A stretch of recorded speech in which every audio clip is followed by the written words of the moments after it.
Good morning, good afternoon, and good evening. Wherever you are joining us from in the world today, I am deeply honored to welcome all of you to the second day of the 2021 Shared Value Leadership Summit. My name is Nikhil Bum, and I'm a director with FSG, which is a not-for-profit social impact consulting firm seeking to create equitable systems change. The Shared Value Initiative, which organized this week's event, sits within FSG and is a global platform for leaders seeking to address societal challenges with business solutions.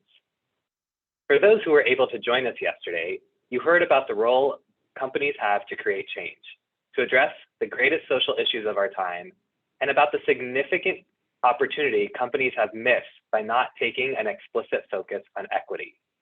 But through shared value and through an intentional focus on addressing the barriers preventing our most marginalized consumers, customers, and communities from accessing basic services and rights, we believe and have seen that companies have the potential to see tremendous economic and business value and growth. Yesterday's sessions focused on financial and economic inclusion. For those who missed yesterday, we encourage you to catch the recording where you can hear from leaders from PayPal and Unilever, as well as Darren Walker from the Ford Foundation, Mark Kramer, the founder of FSG, and Bobby Silton, the managing director of the Shared Value Initiative, among other fantastic leaders and speakers. Today, over the next 2 hours, we will hear from leaders based in all corners of the world about how they work within a global health ecosystem to equitably expand access to healthcare and create fair and just opportunities to achieve optimal health outcomes for all. At FSG, I have the humbling privilege of helping to lead our corporate racial equity practice. A significant portion of that work has included working with biopharmaceutical companies, medical technology companies, as well as consumer goods and retail companies on how they can advance health equity. In the US, that work comes with a recognition of how structural racism sits at a root cause of many of the health inequities faced by communities of color, but also when we look across other dimensions, including rural populations, low-income communities, and LGBTQIA+ populations, to name just a few of the intersectionalities. We also know that health equity is different in different contexts. As the son of 2 South Asian immigrants, whose family on both sides come from farmer communities in rural Northwest India, growing up as a brown man in the United States, primarily in a post-September 11th context, and having lost relatives and close friends in both those settings due to inadequate access to health and quality healthcare, I can both personally and professionally attest that, irrespective of the company or the geographic setting, those of us doing this work know that to truly move the needle on access to health, we must not limit our focus to only the clinical settings, but also recognize and account for the underlying social and structural factors shaping health outcomes. Science has shown us that 90% of health happens outside of clinical settings. It is shaped by the social and structural determinants of health. Through our work at FSG and the Shared Value Initiative, working up close with companies on issues of health access, we have seen firsthand the challenges companies face. We also increasingly recognize that all companies, not just those traditionally in the healthcare and life science industries, have an opportunity to improve access to health. For example, by incentivizing healthier behavior with their employees and consumers, as we'll hear more about later today. While it may seem challenging to address these social and structural factors as we consider how to improve access to health, there are also significant opportunities and competitive advantages to doing so. By working to address barriers to care and barriers to health, and in doing so, creating a fair and just environment for all to access health, companies can fuel incredible innovation and advance scientific and technological frontiers. They can also expand markets and increase their revenue share and growth while increasing their access to capital and talent, all while creating better outcomes for patients and communities. Today, we're excited to share with you a series of speakers who will provide examples of the ways they are exploring how to improve access to health and create equitable outcomes for all. As we'll hear in the next 2 hours, organizations around the world are committed to addressing health inequities. We'll hear what is possible, lessons and learnings along the way, and how to inspire more action to drive more scale sustainably. You'll hear from Merck and LifeBank, who are bringing life-changing supplies and medicines to resource-limited settings. a conversation with the Rockefeller Foundation and Abeed about the role of data and technology in delivering more equitable health outcomes. We'll hear from Procter and Gamble about changing harmful narratives, particularly in the context of women's health equity, and from Discovery on incentivizing healthier behavior and linking healthcare to financial well-being and climate impact. Before I introduce our first speaker, I want to take a moment to thank our sponsors for making this event possible. Through the generous support of Merck, 3M, Abbott, HCA Healthcare, Procter & Gamble, and Sanofi, we are able to provide free access to an amazing roster of speakers and their ideas for change and equity. Also, a few housekeeping items. Today's sessions are being recorded. For sessions with audience Q&A, please use the Q&A function. And if you're on social media, please use the hashtag and handle noted on the slide. Hashtag SVLeaders and at SVI Initiative or SC Initiative. Now, I'd like to introduce Greg Hills, the CEO of FSG. Greg, over to you.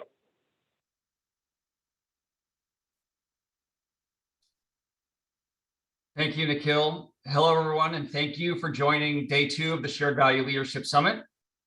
I am absolutely thrilled to share a few thoughts today about how corporations are advancing equity, what are some lessons learned, and what is needed going forward. By way of introduction, I've been at FSG for the last 18 years and have served as CEO for the last 3.5 years. During that time, I have helped lead FSG on our own intentional, multi-year, and ongoing equity journey. I've also had the privilege of advising multiple Fortune 100 companies on their racial equity work over the last 3 to 4 years. One caveat, I don't consider myself an equity expert. That said, I've been in the arena doing this work internally and externally and learning from equity experts within FSG and from partners such as our friends at PolicyLink. Today, I'm going to focus on our work with US-based companies.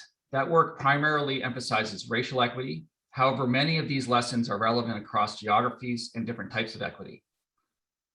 In Bobby's opening remarks yesterday, she framed this critical moment that calls for the private sector to play an outsized role in delivering greater equity. She urged us to imagine and design a more inclusive system that delivers equitable access and opportunities. With that framing in mind, what are we learning from the work companies are doing to advance equity? I want to start by sharing 4 observations from our equity work inside companies. First, individual equity work is imperative.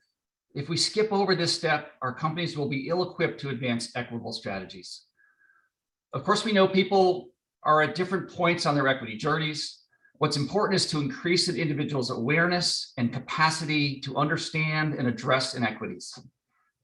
In our work with clients, we conduct workshops where we ask folks to share when they have experienced advantages and when they have experienced disadvantages based on their respective identities.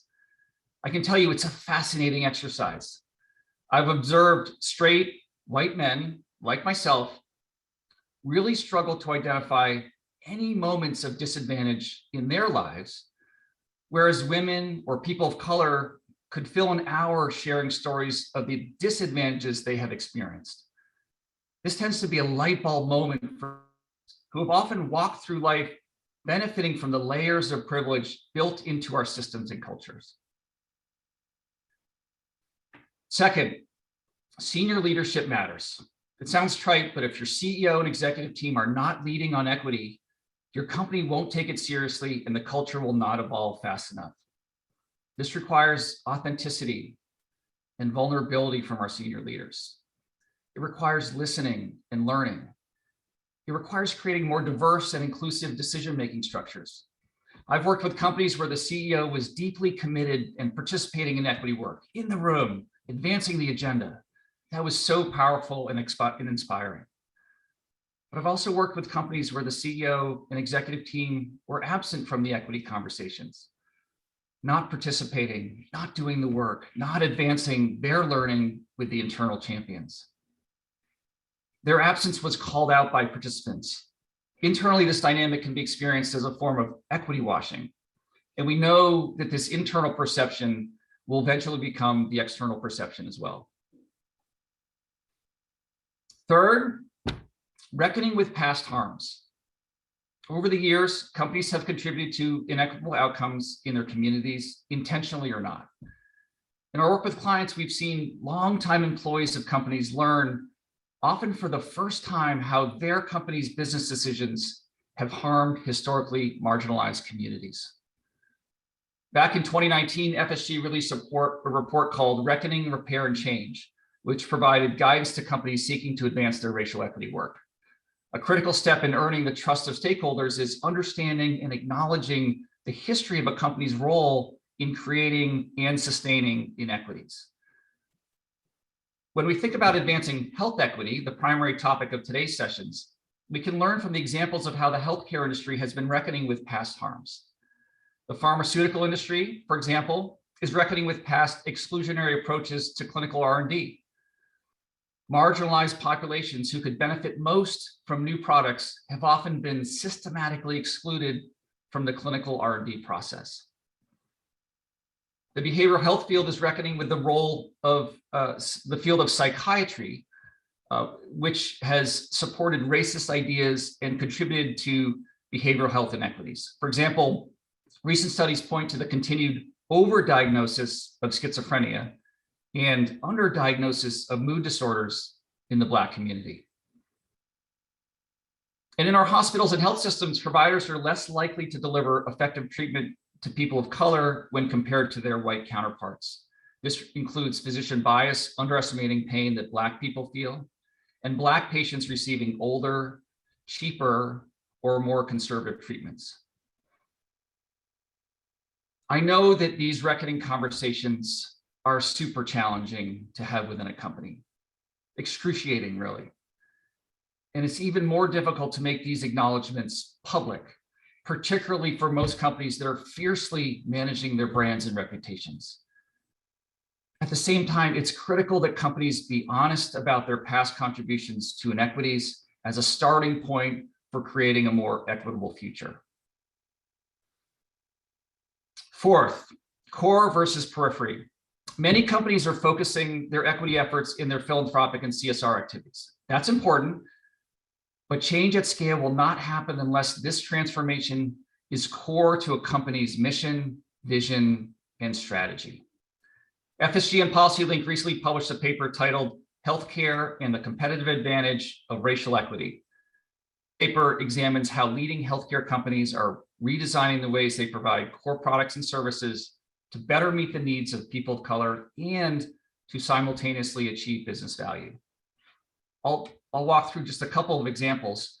ProMedica, a large integrated healthcare delivery system, added a new step in service delivery by screening patients for 10 social determinants of health indicators, such as food insecurity and transportation challenges. Asking the patients what they need rather than relying on assumptions about them can reduce biases and in turn leads to improved health outcomes and reduced costs. Cigna, a global health insurance company, uses data science to identify and track disparities among customers.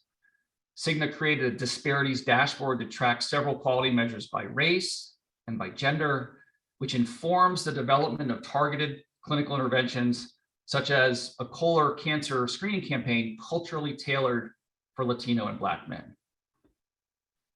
As folks on this call know, building these strategies into the core business is the essence of a shared value approach to advancing health equity at scale. Given those lessons and what we're observing in companies more broadly, what's needed going forward? We all know companies are making bold equity commitments, and we know they are struggling to put those commitments into action. I want to highlight two key missing elements to advancing equity. First, a common roadmap to follow. Companies have said, we need guidance. We need best practices. What does good look like? And second, accountability for change. Companies want to know how to measure progress in a standardized way. I'm excited to share that FSG is partnering with PolicyLink and Just Capital to address both of these elements. We have formed the Corporate Racial Equity Alliance to turbocharge the advancement of racial equity within corporations. For a roadmap, we have developed the CEO Blueprint for Racial Equity, which defines what it means to be an anti-racist, equitable company. It looks at this in 3 dimensions: inside the company, in the community, and in society. For accountability, we are in the process of developing common standards that companies can report on and be measured against. These standards will be piloted in 2022, working closely with existing standards bodies. This will provide transparency on equity performance for executives, employees, investors, and other stakeholders. This is such a critical, pivotal time for the private sector to help advance equity. I am deeply energized by companies' aspirations, by the progress I'm seeing, and by the possibilities that lie ahead. Nobody has figured this all out, but together we can begin to glean knowledge of what's working so we can all contribute to a more equitable future. Thank you all for your participation and engagement this week, and I will pass it back to Nikhil. Thank you, Greg, for those framing remarks and for reinforcing with today's global cross-sector audience lessons that we are learning from this work about keeping this work at the core of a company with deep, authentic, and vulnerable engagement from the company's most senior leaders, the importance of accountability and reckoning, and also what's needed to drive that long-lasting, sustainable change at scale. Now, I'd like to introduce our first fireside chat of the day. This session on equitable access to medicine features Dr. Julie Gerberding of Merck in conversation with Temi Jiwatubuson of LifeBank. As Chief Patient Officer and Executive Vice President of Population Health and Sustainability at Merck, Dr. Julie Gerberding is responsible for patient engagement, corporate social responsibility, ESG, and other functions. Dr. Gerberding joined Merck in 2010 as President of Vaccines and was instrumental in increasing access to the company's vaccines to people around the world. Previously, Julie was Director of the U.S. Center for Disease Control and Prevention, where she led the agency through SARS and over 40 emergency responses to public health crises.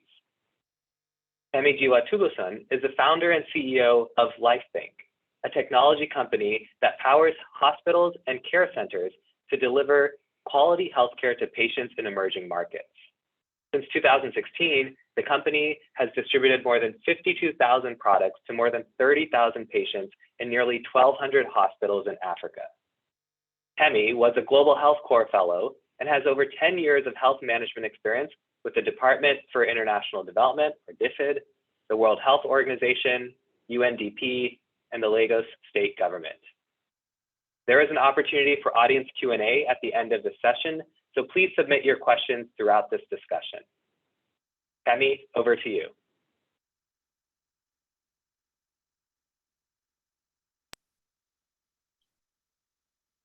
Good afternoon. Thank you so much for joining us today. Across the world, 1 in 4 people lack access to essential medicine. When people die needlessly, the economy suffers as well. According to the World Health Statistics report, the income level of a country has a direct correlation with life expectancy, and it's predicted that low and middle income countries collectively could lose 11 trillion in GDP each year by the end of this decade. A child born today in a low income country can expect to live 18 years less than a child born in a developed country. But developed countries are not exempt. Often disparities in healthcare lead to poor outcomes for the most vulnerable members of developed countries. An example of this phenomenon is the maternal health situation in the United States. Black and American Indian women are 2 to 3 times more likely to die than white women, even when you control for education and income.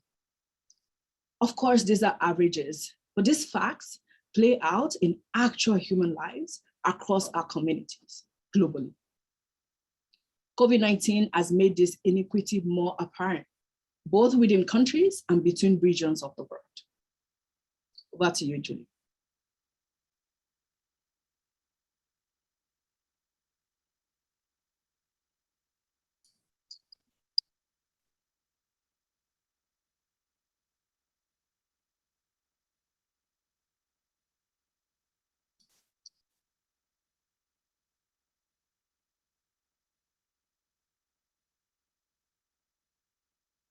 Temi, it's Julie here, and I think maybe we've lost our moderator. Can you hear him or her? No, I can't, but perhaps you can start with the first question, Julie. Why not? And, you know, I'd like to jump in with a question for you, because you have this unique experience of really understanding the realities in countries that are in the process of developing, but also countries that are much more advanced in their development. I'd love to really understand a little bit about how you got so committed to what you're doing in LifeBank, and you know how that kind of connects your world together. Earlier, Julie, thank you for that question. I mentioned the reality of poor outcomes for African-American women and Native Indian women in the United States. This is where I grew up and was, of course, educated. But my second home in Africa, the facts are even more horrific. According to the World Health Organization, 556 women die of maternal death daily. And I take this very personal. And by the way, most of these deaths could be prevented. So this is sort of like the fact that has driven my work at LifeBank. We've been able to build over the years a platform driven by our technology and agile distribution to ensure supplies like blood and uterotonics reach the very last mile. We recently launched, and we're very excited about our launch in Maiduguri, Borno State. For those of you who don't know Nigeria well, that's the home to the Chibok girls. And we're able to, once and for all, reach the last mile, right? We operate in Kenya and Ethiopia, and those businesses also allow us to do this important work in East Africa. At the height of the COVID pandemic, we were able to scale our oxygen distribution business. We saw significant supply gaps across these countries, and that pushed us to start even producing medical oxygen with the launch of our very first oxygen plant. And we were able to build a platform that's able to predict demand and match that prediction to the supply that's available in the country. Much of this work is powered by Merck for Mothers, who backed our innovation as part of the Moms Initiative. We're also working to innovate around vaccine distribution to reach the last mile. So these are sort of like that, you know, these are the inspiration behind the work we do, being able to reach patients where they are. Now, Julie, given your experience at Merck as Chief Patient Officer and previously leading the vaccines division, what do you see as a role of the private sector in advancing equitable health outcomes for all? Well, this is a perfect time to ask that question, because I think we're watching the proof points unfold in the context of the COVID pandemic. You know, the private sector is fostering somewhere between 800 and 900 different products through various stages of clinical development around the world that are relevant to the pandemic. And of course, they're doing that as part of a broad ecosystem that includes academia, civil society, governments, and small and large biopharmaceutical companies, as well as a number of other key players in the health space. So the private sector is, in a sense, leading the charge for countermeasure development and, in many cases, deployment. But I think it's a case study, because what is it that makes the private sector relevant? You know, when you have a wicked problem as big as the pandemic, or a wicked problem like maternal mortality on a global basis, you need multi-sector engagement, but you need some of the unique capabilities of the private sector, and that includes capacity, particularly with large companies. We have enormous reach with people, in the case of Merck and MSD, deployed all over the world. But we have the capacity of the wise crowd of experts of diverse backgrounds and skill sets that can come together and really bring their focus and shine their bright ideas into the solution set for some of these challenging problems. But we also have something that's in short supply these days, and that is leadership credibility. I think we've all read the statistics about the trust that has gone missing in the context of the pandemic. In many cases, the business leaders, the employer, the CEO are among the most trusted people in the community. And the reason for that is in part because they have built up that credibility of influence over a long arc of time. I certainly speak for the former Merck CEO, Mr. Ken Frazier, and we're watching that baton be passed on to our new CEO, Mr. Rob Davis, who have the spirit of walking their talk on social justice and health equity. And when you're led by people who have your core values, it's not a stretch of the imagination to be able to have confidence and trust in their leadership. And that applies inside the company to motivate employees, but it also applies to the external environment. And I think that credibility extends into some of the areas where companies can have a significant impact on decision makers. We have a lot of influence just by nature of the work that we do, but we have the ability to convene other shareholders with similar values and outlooks. And we certainly have the ability to advocate and to really stand strong on the principles and values that we believe in. It makes us a better company, of course, but more importantly, it allows us to create the context for, in the case of biopharmaceutical space, better health and better well-being, but I think more broadly for enhancement of the communities in which we all live and operate. Julie, that's so interesting, and we're just so proud to see the work you do at Merck. Julie, I'm curious, what role does patient voice play in helping Merck understand on-the-ground challenges and in informing product development and access? How does the Chief Patient Officer help make sure patients have a seat at the table? You know, it's interesting because, of course, those of us in the healthcare sector, whether we're private or public, you know, we know in our hearts that patients and the health and well-being of people in their communities is our purpose. So patients are our purpose, and yet you have to make a conscious effort to remember that that is your purpose when you're making your day-to-day business decisions or kind of handling the nuts and bolts of a business.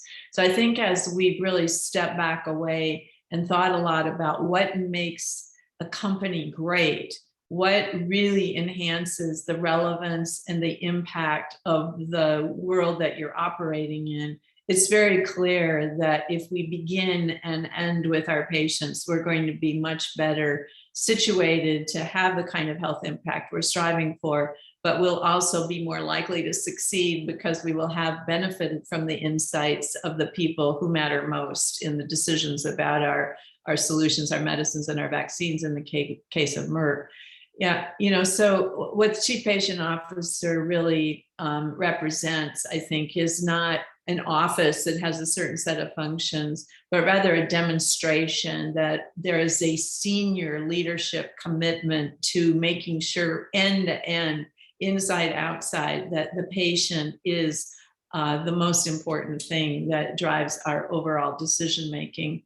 And we do that really for us in four main buckets. One is by nature of the fact that we make important medicines and vaccines, they need to be affordable and accessible. So really putting that as the main frame of what we're doing in this space. But in addition, finding new ways to really benefit from patient insights way at the beginning of our process and deciding what kinds of products are needed most, what solutions make the most sense, where, how, when do patients need and want to take the benefit of these medicines, involving them in the design and conduct of the clinical trials so that we have the representative people included in our clinical research that reflect the population of people we ultimately hope to help, and really benefiting from those insights at end to end, every stage, whether it's packaging or delivery or health literacy in helping people understand their disease and awareness about what they can do to help improve their overall health status. The third bucket, I said, affordable access to medicine. Second bucket, sort of insights. The third bucket is really the patient's experience. How do patients, their caregivers, or people in the communities we hope to serve, how do they really experience Merck?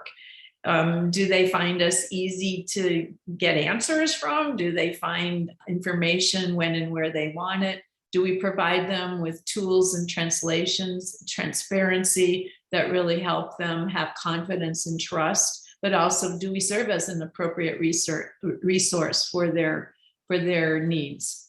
And then finally, of course, is patient advocacy.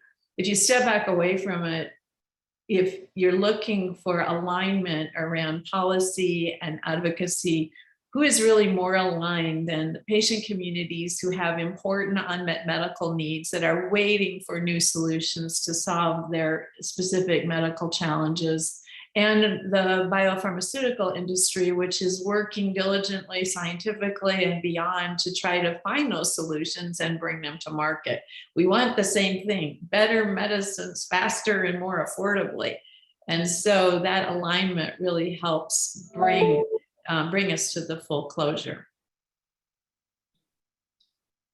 I am inspired, Julie, and that idea of affordability and accessibility and patient experience is absolutely essential. As you said in the past, this work is not just about expanding access to medicine, it's about improving uptake too. But no single company or industry can meaningfully move the needle on this alone. Julie, you have worked across sectors and you know firsthand the power of collaboration. You mentioned the importance of partnerships earlier in our conversation.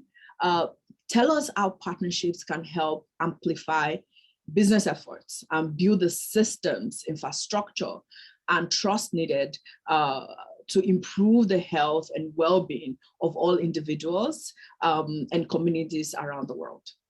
You know, the kinds of problems that we have to solve, whether they're important medical needs like Alzheimer's or other neurodegenerative diseases or rare diseases that are genetic in origin, these are really hard problems. And you're right, no company is going to be able to provide the solution to any of these issues, but really no sector is able to provide the answers to these issues because they're usually not just about medicines. They're about social determinants of health. They're about trust in the communities where people live and make decisions that influence their health and their willingness to participate in their health care. And so by nature of the fact that we have these very complex problems, we have to bring the wise crowd together to put all of the solution set together. And that does take collaboration. Collaboration and partnerships are hard. They're messy. There's a lot of transaction costs to getting to know people and understand what they're looking for and what they need and want and how that lines up with what you're looking for and what you need and want. So it takes a great deal of transactional effort, relationship building, trust in evolution to really create an effective partnership. But once you have that partnership, you know, sort of the plan horizontally, execute vertically model. Once you have that partnership software worked out, you can really soar. And we're seeing that in COVID. Once we kind of got warp speed figured out on the fly, once we got COVAX kind of pulled together, we began to see that decisions could be made. CEPI is another case in point. I was on the board of CEPI, the Coalition for Epidemic Preparedness Innovation, when it was first conceived right after the tragic Ebola outbreaks in Western Africa. And at first, it just seemed like such a complex partnership, so many players with so many agendas.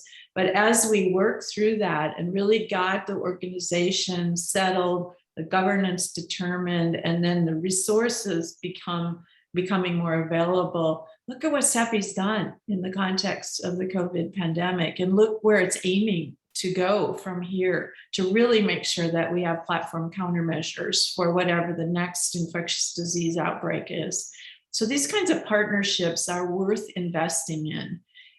They don't come easy, but when you get the software orchestrated, you really can have a much better solution set, and you can have a much bigger scale and go further faster in solving some of these wicked problems. Of course, none of our wicked problems are solved yet. We still have climate change and we're still in the middle of a pandemic, but the progress we've made would absolutely not have been possible without private-public partnerships.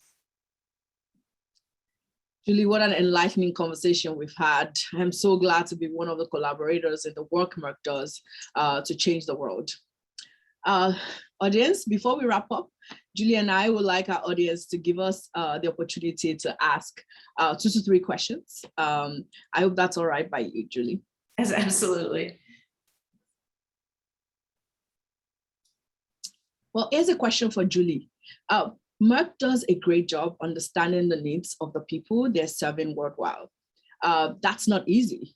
What's your advice for others in your industry on understanding the needs of patients and potential patients across the globe?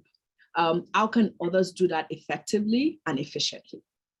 You know, one of the hardest things, it might be harder the bigger your company and the longer it has been in business, but one of the hardest things is to listen. When you're in a very scientific organization that's filled with incredibly smart and passionate people, they do have a lot of answers and know-how and experience. But at the end of the day, the people who know best are the people that we are here to serve.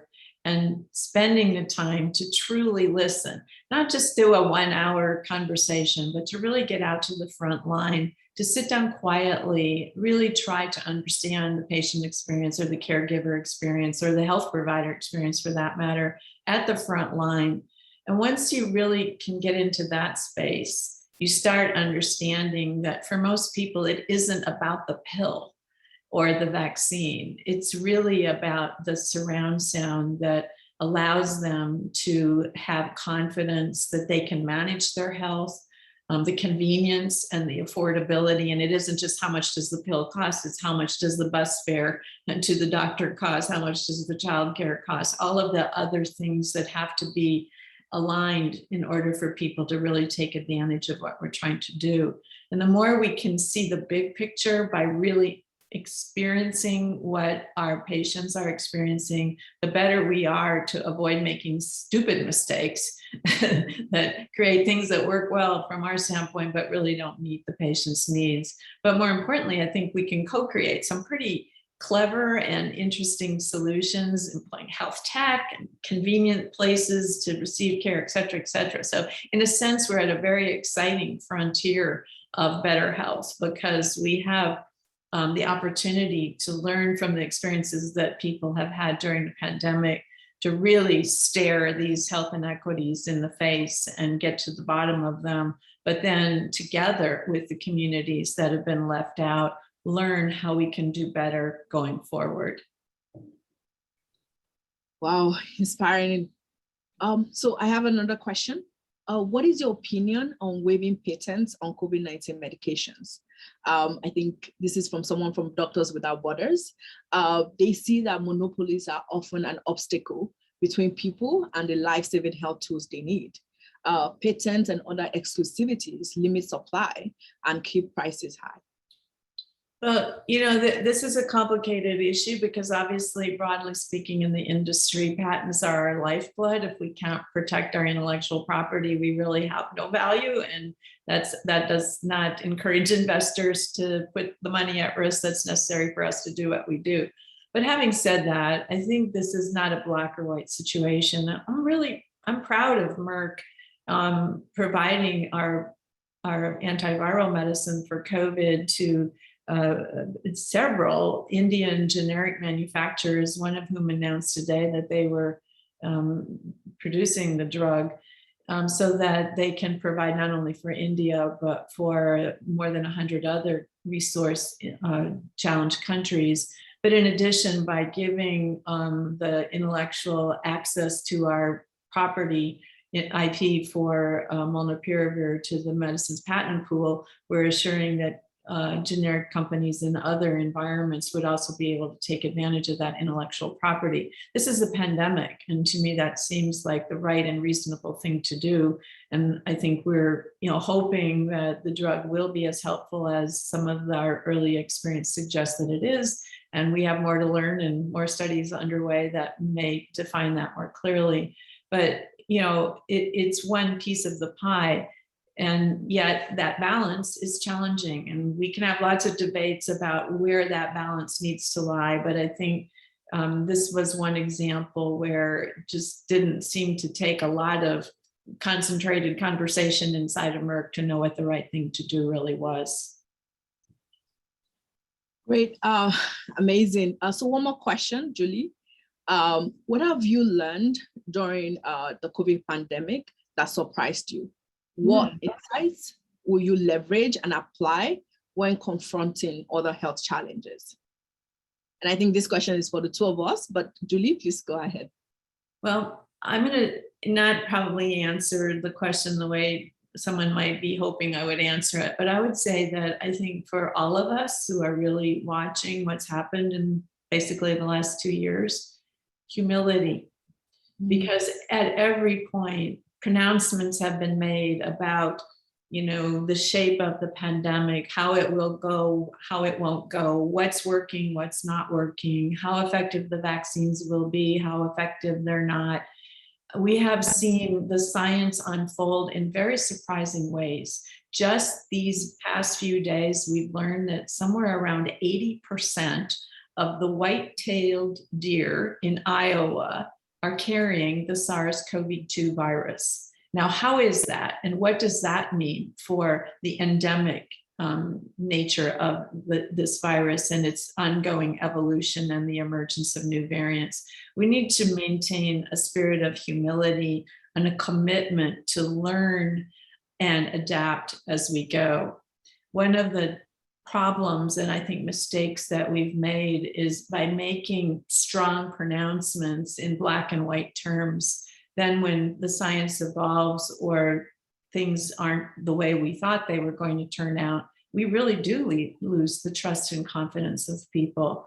So in a situation that is as fluid and as uncertain and as evolving as this one, it's really important to be humble, but really commit to learning and adopting and keeping people informed of how to expect that kind of evolution, but also keeping them informed of what's going on, so that while you will not lose people's trust by saying, I wish I had an answer to that, but right now, today we don't, but here's what we do know, and here's what we're doing to learn more as we go, and this is when I'll get back to you with an update.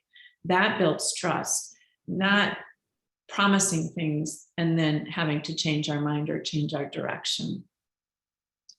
Wow, Julie, that is incredible wisdom that I feel like we need to get every leader in the world to hear. For me, I think for me at Life Bank, what we've been able to learn is the power of technology and how technology can help us build that infrastructure, that soft infrastructure that will allow us to respond to medical emergency, to pandemics, and other critical things that the public health institution across our countries, particularly in the last mile, need to respond to. How technology will play a huge part. And we're incredibly glad to be at the forefront of building that technology stack that will allow us to solve problems rapidly.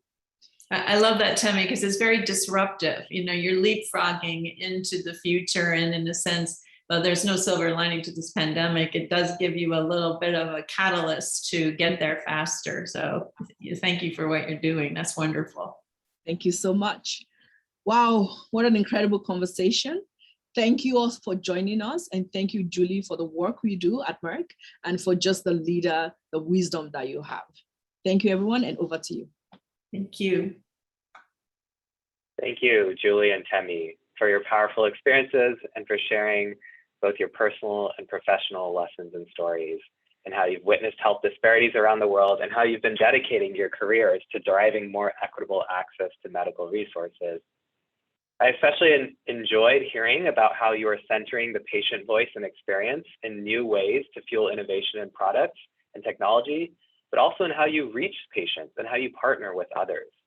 I especially like the way also that you described the role of the private sector, and that it can't be the private sector alone, though we know that there are higher levels of trust in companies compared to other institutions. At the same time, companies will need to work alongside the public and social sectors as part of multi-sector approaches to these problems. Now, I'd like to introduce a short video featuring Virginia Wilson, the CEO of the Shared Value Initiative Hong Kong. Hello from Hong Kong. I'm thrilled to connect with you during the 2021 Shared Value Leadership Summit. 10 years into creating shared value movement, it's so exciting to see the global community pursuing shared value as the future of business. This is especially true in Asia, where forward-thinking leaders are striving to reinvent organizations with societal needs and environmental challenges in mind. When it comes to health access, the issue of mental health is especially a concern in our region. Last year, 22% of employees in Asia Pacific reported struggling with mental health problems, worsened further by the pandemic. Of the 83% who could still go to work, 3 in 4 people reported lower productivity. And this is just the tip of the iceberg. The good news is that more companies have been prioritizing well-being as tied to long-term performance and thriving cultures. Our members in Hong Kong have been leading the way with a pledge to improve mental well-being support with a shared value lens. We have also seen customer-centric solutions such as insurance care, including mental health solutions, and banking services tailored for those with dementia. These are just a few examples of how business can help improve health through preventative approaches that benefit us all.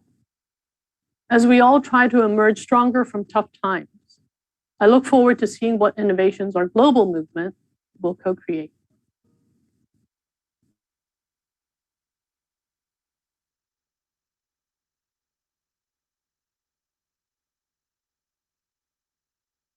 Thank you, Virginia, for sharing how companies in your region are improving health and well-being through a shared value lens, and for the work you and your team do every day to advance the practice. Next, I'd like to introduce our second fireside chat. We'll hear from Dr. Naveen Rao of the Rockefeller Foundation in conversation with Dr. Chad Malone of Abeed. Dr. Naveen Rao is Senior Vice President of Health at the Rockefeller Foundation, where he leads the foundation's work to ensure more equitable access to COVID-19 tests and vaccines, science-based tools, and data to fight the pandemic, while strengthening public health systems to prevent future outbreaks. Under Naveen's leadership, the foundation launched the Precision Public Health Initiative, which rapidly expanded to address the COVID-19 pandemic. Dr. Chad Malone is Director of Global Medical Informatics and Clinical Care Excellence for Abbott's Diagnostics business, and a physician with a passion for technology.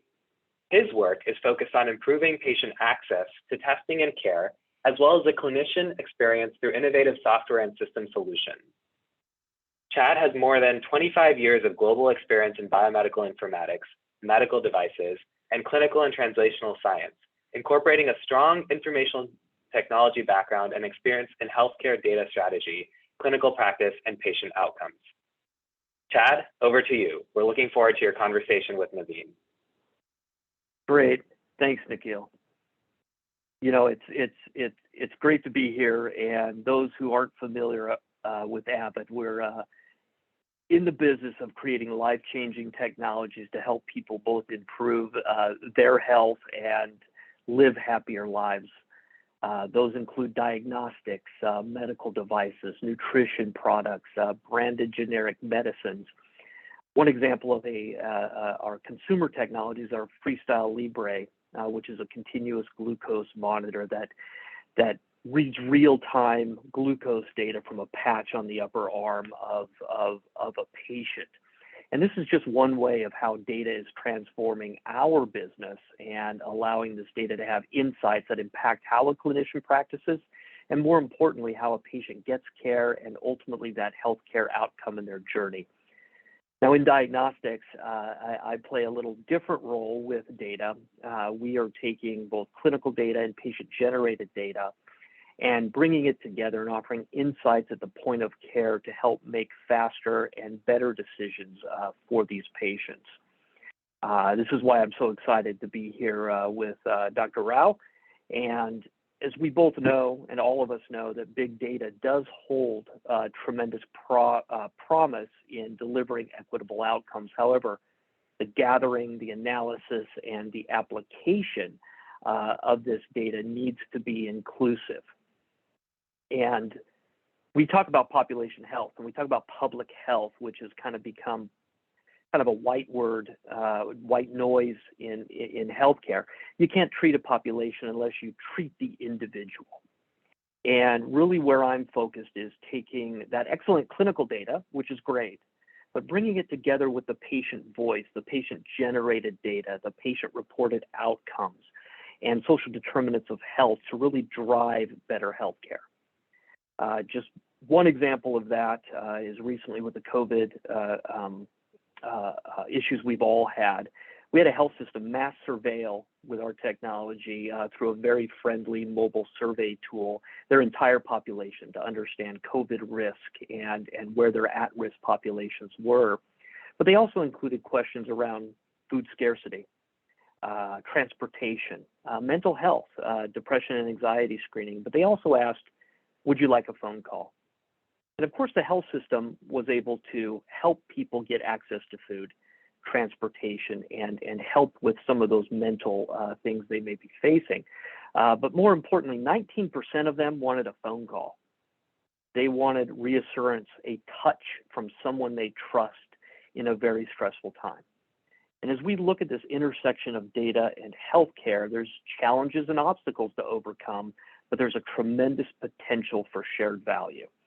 And bringing the patient voice into the clinical practice and to the clinician to be able to make better choices that are patient specific is really the core of our Abbott 2030 sustainability plan around data.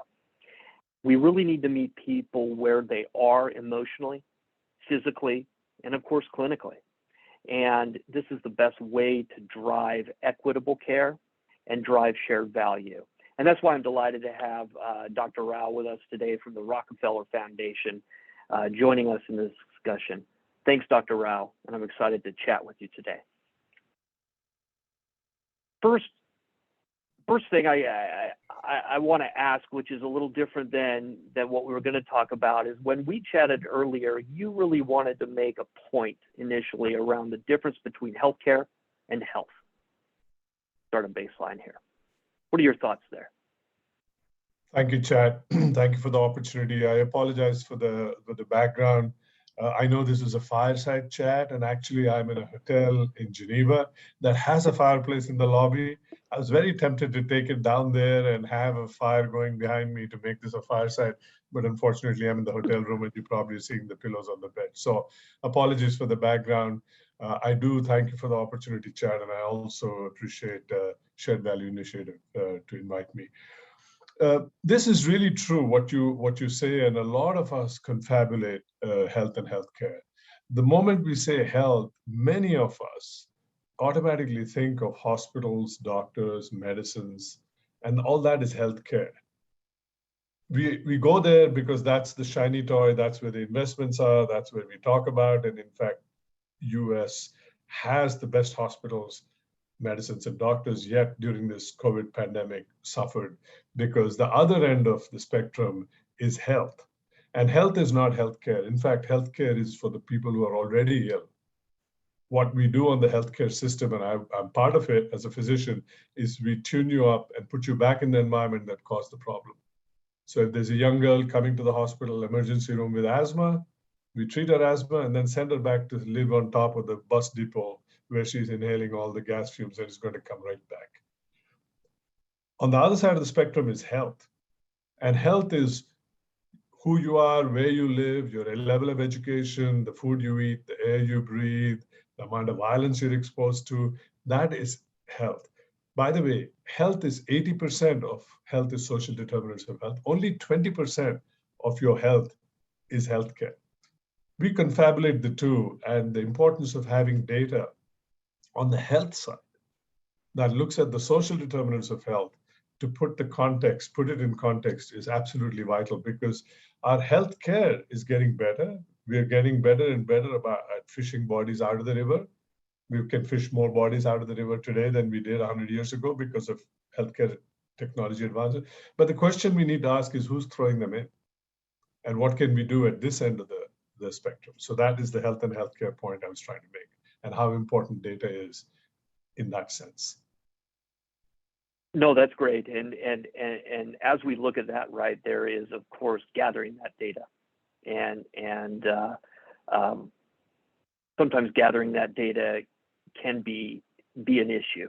And how do you see, or what path do you see in getting the data from those areas or from segments that would not submit that health data, right? Not the healthcare data that, in the hospital, that's one thing. This other data set that is so vital, what are your thoughts around accessing that or helping access that? It's a great question, and I appreciate that, Chad, because traditionally, when we look at health data, we're automatically going to medical health records, hospitalizations, and all that is vital and important. And in fact, we got a head start on COVID because of all that. So I'm not belittling all that data, but equally important are signals in the non-traditional data sets that give us direct evidence of what's happening. A few examples. There are communities where we hear that cold and flu medications are flying off the shelf. Should ask us a question: what is happening? Why all of a sudden there's an uptick in those medications being flying off the shelf? There is data about school attendance, or in certain communities we suddenly hear children are not coming to school. There's some diarrheal disease going around, and so why are there suddenly a drop off in child attendance? The story is that there was a Canadian organization called Blue Dot that signaled to the world in the early days of COVID, before even anyone had heard of it, that there's something happening in Wuhan, because they saw a lot of travel out of Wuhan, and they were able to connect, saying something's happening in Wuhan, people are leaving in droves. That data didn't come out till later. So there is the traditional data, and then there's the non-traditional data. We need to be able to look at migration patterns, health, weather. We need to look at food, and put all that together. And it's not just healthcare data. And in fact, when we're able to do weather forecasting on waterborne illnesses like cholera, we're able to say we know where we need to put the resources, because where is it going to rain is where we need to put our resources. So it's really important. And in this context, I really feel there's now a divide between the haves and the have-nots. Maybe the class division of our lifetime used to be money, and those who had money had better health than those who did not have money. I predict that the new class divide of the future will be access to data, and those who have access to data will have better health than those who do not. One last example.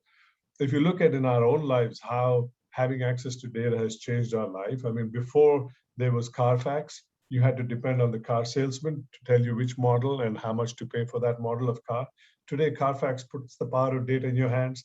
The story is the same with Zillow and real estate. All of a sudden, you know the exact value of your house. The story is the same with Expedia and travel costs. And so the power of data in your own hands has come in so many different ways in so many parts of our life. It's time it comes to health. It will come to health. And again, when it comes to health, there shouldn't be this divide between those who have access to data and those who don't. So that is where I posit it. That's great. So I want to follow up in a minute on what you were talking about, the signals and the pandemic. But if we back up to what you were just saying, the question is, how can industry help access or give access or grease the wheels for those folks that don't have access to submit that data? And we mentioned kind of the democratization of data through, the Zillow and the Kayaks and Carfax and things of that nature. But within healthcare, we do have various populations that don't have access to certain things, or we just can't get the data because of that connectivity. And when we previously, Chad, you mentioned some interesting things and some thoughts you had around how industry can help bridge that divide. Love your thoughts.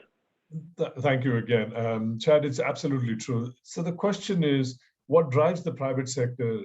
Probably the same things that drive the public sector, the academic sector.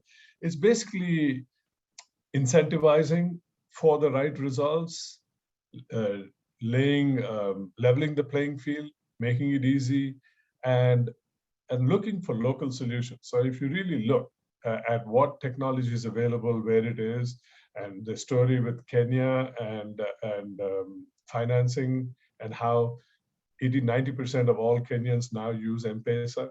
And who would have thought that in a country in Africa, there'd be more use of digital financial transactions.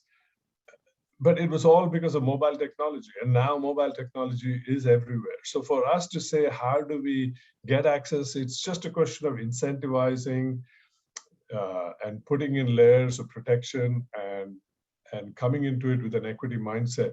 But we need to incentivize the private sector to be able to show up. There needs to be something in it for them. And if there is, innovation will happen. And it has happened in so many other fields, including financial, which is as sensitive as health when it comes to private data and security and all that. But it has been done. And there's proof that it can be done. So we need to meet local communities where they are with technologies that are available, incentivize the local private sector, and to put in safeguards to make sure it's equitable. Again, I feel it has been done, it can be done. I don't know why in health we're still almost 20 years behind weather forecasting. Well, it's also very interesting. It's not just incenting typical healthcare companies. What you're talking about is incenting the other enabling industries around things that can impact our industry and the health of that patient. So that is something that definitely needs to be worked on. I think all of us here. I want to get back to what you were mentioning around the signals and the pandemic. And I know you've done some recent work on both the prediction and preventing of future pandemics there at the Rockefeller Foundation. Here at Abbott, we do have and work on a coalition called the Abbott Pandemic Defense Coalition, which is a network of expert researchers for looking for the early detection and rapid response to these global pandemics. And I'd love to understand in your work in the pandemic side and early identification and response to, where you see that applying in other healthcare areas outside of a novel virus or a bacterium that we're having to fight on a pandemic level. How do you see it being applicable in other areas of healthcare? We feel, so by the way, Rockefeller Foundation just announced last week, we committed 150 million over the next few years to set up a pandemic prevention institute. And the reason I mentioned that is that if we can show during a pandemic that we can set systems in place, for example, what we're hoping this Pandemic Prevention Institute will do is have a federated system where we gather local information in real time, traditional and non-traditional, able to analyze it quickly, come up with insights that we can send back into the community with actionable items. So if there is a system, a loop, so to speak, that is democratized, transparent, data-driven, and not politically held hostage, that if we can set up such a system, it would work in peacetime too. Right now, in COVID and the wartime, we definitely need to set it up. Now is when the interest is, and now where the money is showing up. And if we miss this opportunity, shame on us, because this same system will, for example, help us with antimicrobial resistance that's happening in a community. It can help us with various other systems and also be the throughput by which we can get traditional, non-traditional inputs and create local solutions for global problems, local problems, connect that globally. Because, if anything, this COVID has shown us that we see it as public sector, private sector, academic sector, on and on, but the virus doesn't.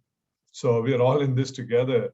And if we can use this crisis to set up such a system that is transparent, democratic, real-time, and protects equitably, and then is able to differentiate this signal from the noise and give us insights that we can act on, then so be it, and let us all work together to set up such a system that'll help us during peacetime down the road too. Well, what's interesting to me, and this is something you and I have previously discussed. This is just a free-flowing conversation, which I'd love to get your opinion. Is COVID, Ebola, these others get the headlines, right? But when we talk about pandemic, you as a medical doctor and myself and others, you know, I think of obesity, I think of diabetes, I think of these chronic conditions that, for whatever reason, are a slow burn. However, they are at pandemic levels. And, you know, as you look at those and other things that we're facing that you and I would go, that's a pandemic, but the news headlines really don't care because it doesn't cause these immediate tragic outcomes. Do you see, you know, what you've set up and the ability to have that infrastructure, be able to address these other problems that are actually claiming more lives, that are actually eating more cost in the health system? You know, do you see that being applicable as well? Yeah, I'm glad you brought that up, Chad. I missed it in my comments earlier, and I'm glad you really highlighted it because it's absolutely true. And it goes back to the fact that more and more healthcare is coming into the hands of the individual, and in which case real-time data signals. I mean, today, you know, for example, it's going to rain on your head within an hour, in the next hour or not. Wherever you are in the world, there is that kind of accuracy that tells you whether it's going to rain or not. There is no such similar that tells you wear a mask because there's an epidemic coming your way. There's no such thing about how to control your sugar, how to, in real time, what it means to get your hypertension, your antimicrobial resistance. We are exposed to so much, and systems like this based on data, and it's happening in other industries. What is amazing is we're still discussing it, whereas there's so many industries around us that have already gone there, and we know it works. And yet, for some reason, when it comes to health, we're still in this debate about should we not. That's wonderful to hear because, you know, I was just thinking of an analogy as we're closing out. It's, you know, we think of COVID and these others, it's like on a stove, right? You touch the burner, it's hot, and you jerk back, and that's a shock. But sitting in the pot of slowly boiling water, you will get to a boil and you will cook, right? And it's going to be just as hot. But it's really wonderful speaking with you. We're very excited about what the Rockefeller Foundation is doing and your contribution to all of this.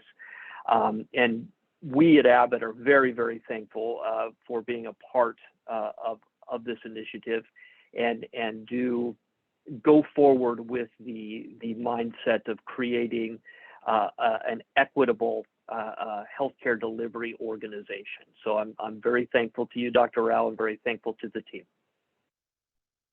Turn it back over to you, Nikhil. Thank you. Thank you. Thank you, Chad, and thank you, Naveen, for illustrating the power of data and technology in driving more equitable outcomes. In our work with life science companies, we're increasingly seeing a focus on not just providing innovative technologies, but also accounting for and thinking about solutions that address the social needs beyond a clinical setting, just as you were talking about. And I know I personally appreciated the specific examples you mentioned, which really brought to light how data and technology is being and can be used to understand and then address those social determinants of health through innovation beyond our traditional medicines and therapies. I'm sure our audience appreciated the tangible examples as well as, and your, your push that we actually apply these things, these innovations that we're seeing in other industries to healthcare as well. The other pieces I'm taking away from your conversation is your remarks about incentives and intentionality in doing this work. For our final fireside chat of the day before our closing keynote, I'd like to introduce Tara Hogan Charles of Procter & Gamble and Dane Smith of FSG. Tara Hogan Charles is Senior Director of Racial Equity Programs and Partnerships with Procter & Gamble, where she is helping to embed a racial equity strategy across the company. Based in Washington, D.C., Tara has been with P&G for more than 20 years and most recently worked in government relations and public policy. Dane Smith is a Managing Director in the Washington office of FSG, as well as a close personal mentor of mine. Dane leads FSG's corporate practice in the United States and Latin America and has over 25 years of experience advising private and public sector leaders on business strategy. He has particular expertise in helping companies develop purpose-led strategies that increase profitability and social impact. Dane has worked with numerous pharmaceutical companies, providers, and insurance companies on their equity strategies. Dane, I'll pass it to you. Thanks so much, Nikhil. Good morning to everybody. I'm really delighted to be here with you all this morning and to have the opportunity to talk with Tara Hogan-Charles from Procter & Gamble about health equity and the shared value opportunities that companies have to advance health equity in a way that increases their competitiveness and profitability.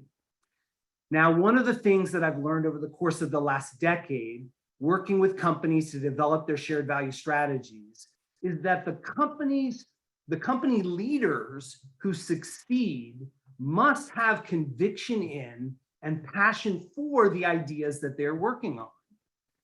Without that conviction and passion, they can't hope to persuade their others, their colleagues, their partners to be bold in advancing shared value.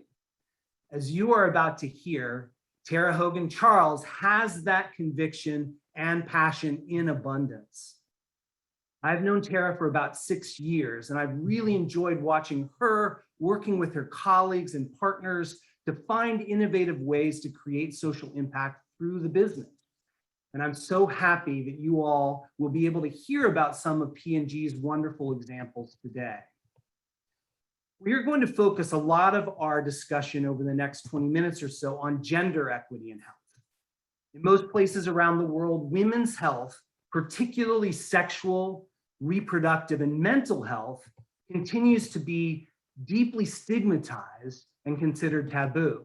And as a result of this, women and girls not only face discrimination and exclusion, but actually severe mental and physical health risks. Disparities are even more acute for marginalized groups among those who identify as women and girls. In addition to this, according to some estimates, gender-based discrimination costs the global economy some $12 trillion and greatly limits opportunities for women and girls to meet their full potential.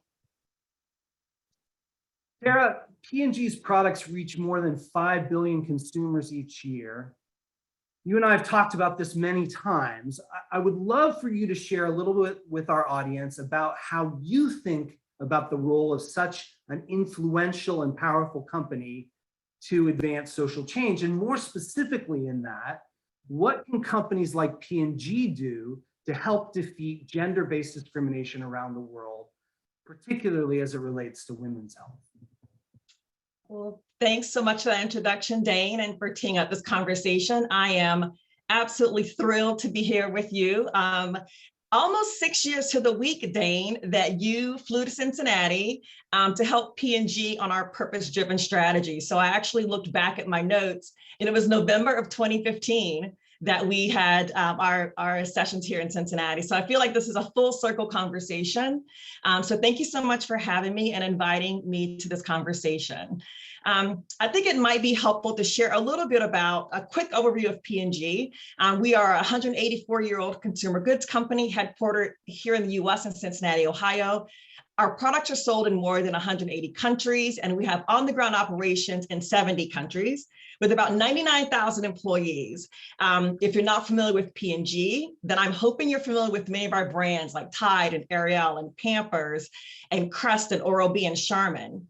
So you talk about equity and you think about, what role does a company like P&G have? Just the sheer scope and breadth and depth of our organization means that we have not only a responsibility, but an obligation to make sure that we're engaging in how we serve consumers and how we serve our communities with the lens towards equity. Equity or equality and inclusion is really fundamental to us. I've been at P&G for 20 years. And from a personal perspective, we live our values. And that's part of the reason why I've been able to be a lawyer, a lobbyist, and now in this race equity space, because I truly believe that we are coming from the space of living our values. Our aspiration is to have a world, Dane, where people can truly be, it's better for everyone, regardless of their race, their ethnicity, their culture, their sexual orientation, religion, gender identity or disability or their background. That's our aspiration. But we know that there are systemic barriers and systemic structures that keep certain communities from reaching that aspiration. That's why we have to be both strategic and intentional about creating and acting in a sustained way. So for us, it's about building it into our business and not bolting it on. And so as we talk a little bit about how that comes to life, I think it all starts from that foundation. During the pandemic, many consumers rely and still rely on our products in order to maintain their hygiene and health practices, in order to help keep their homes and their families safe. In that work, not only are we making products that consumers need, but we also donated a lot. And we saw firsthand the inequitable impact of COVID. I don't know if you recall when we first realized that there was a pandemic, there was all this conversation about it's going to impact everybody. This is going to be everyone's going to be impacted by COVID. But as we saw, as the death toll started coming in, we realized that it was not hitting everybody the same, that Brown and Black communities were disproportionately impacting and they were disproportionately dying. So what COVID did is it really did display for all of us the pre-existing health inequities in our system. And I think a part of our work today and for everyone who's on this journey to take the sustained and systemic action in order to tackle those barriers. That's great, Tara. And I hear you sharing with the audience, and I've heard it from you many times, that one of the critical things to which you attribute your success is the authenticity that P&G has as you think about tackling these programs, both in your philanthropy and how you think about doing it in your core business as well. I wonder if you could share a little bit about some of the specific programs that you're particularly proud of, ways that P&G has been able to tackle issues related to health equity. Sure. So I think authenticity is important, especially when you're dealing in areas of gender and race, because I think there is, it's really important that, I've seen many of our programs that do really, really good work, but because it's not core to our business, whenever there's a change in the business circumstances, those are oftentimes the first programs that get shut down, unfortunately. Delivering great work, but if it's not necessarily the way that the company goes to market or serves its consumers, then it's ultimately not going to survive. So I'll talk a couple of examples. You highlighted, women and girls, and I'll talk a little bit about the menstrual equity issues or challenges that we have. So our Always brand has been doing puberty education around the world for over 35 years. It's core to it's core to who they are. They've taken the opportunity to educate women and girls about what's happening with their bodies, about their periods. But we're doing this work outside the US, and then we realized that 1 in 5 girls in the US don't have access to period products. So there is menstrual inequities here in our backyard. And we're finding that COVID has only exacerbated that. So you have a brand whose goal is to focus on the drop in girls' confidence at puberty. They have this recognition that there is a lack of access to some of their products, right? So they undertake that as one of their solves. How do we defeat period poverty? And so this has been a years-long campaign for the brand. In addition to donating a lot of products, they appreciate that they have to take systemic and sustained action, both from a public policy standpoint, both from raising awareness that this is an issue. And so we've partnered with retailers, we've partnered with organizations like WASH, like Plan, in order to bring a lot of these priorities and all of these actions to life. So while the brand has donated 30 million products, we appreciate that there is much more that can be done and much more that they are doing. And they have built on year on year on year. I attribute always the Like a Girl campaign with all of us rethinking when we say you do something like a girl, that used to be like a bad thing. Now it's an empowering statement. That's what the power of brand can do. It can change culture and societal norms in a positive way, in addition to addressing some of these inequities in the system. I love that example. And one of the things I hear you saying, Tara, is that it's really critical that you find ways to align different parts of what FSG likes to call the purpose portfolio of a company to advance the impact that you're having. So you have your charitable contributions and you have your business and they work in a sense hand in hand to try to create that equitable change. And I like the way that it sounds like maybe a term that P&G uses, the solve for the brand, to really look at how you can tackle that issue of the potential risk of diminishing of confidence for adolescent girls at that time. One of the things that we've talked about a little bit, Tara, is that it's not hard for P&G to consider issues of health equity to be core to the business, because if you, as large as you are, and as much as the world is changing right now, if you don't think of those issues as being a business challenge for you, a business problem, then you're not going to maximize your growth in the future. And so I know that you don't see there as being much of a trade-off there, because your growth and your success is very much aligned with what you're trying to do around health equity. Can you say a little bit more about that? Sure. I think any consumer-facing company, Dane, I mean, I don't know if you've seen the latest census data, but our crunching the numbers demonstrate that the fastest for the last 10 years, the fastest growing markets and demographics have been multicultural consumers. In fact, our chief marketing officer just 2 weeks ago said that it's no longer multicultural marketing, it's just marketing, because the nature of who we're serving today. And if we've been around for a really long time, 184 years, as I mentioned earlier. If we don't maintain a close connection with our consumers, if we don't understand what their needs are, what their challenges are, how is P&G showing up in their day-to-day life? That's absolutely critical for us to be around for another 180 years. We've learned the very hard way that once you get disconnected from your consumers, once you can no longer speak to the issues that they care about, once you can no longer develop the products that they need to meet their needs, then you're really going to find yourself out of business. It's a pretty competitive market out here, and competitors are popping up all the time. And if you're not paying attention to what your consumers want and need, someone else will. And it's pretty, there's the possibility that you run the risk that they'll come and serve those consumers better, and consumers will make a different choice. So I think that that's the case for any consumer-facing company. And I think if I think about our supply chain, right? So the number escapes me, but the number of suppliers that we have in our supply chain, if it's a priority for P&G. So that's how I think there is a ripple. I think, it's not just limited. This is of the business these days. Thanks for that, Tara.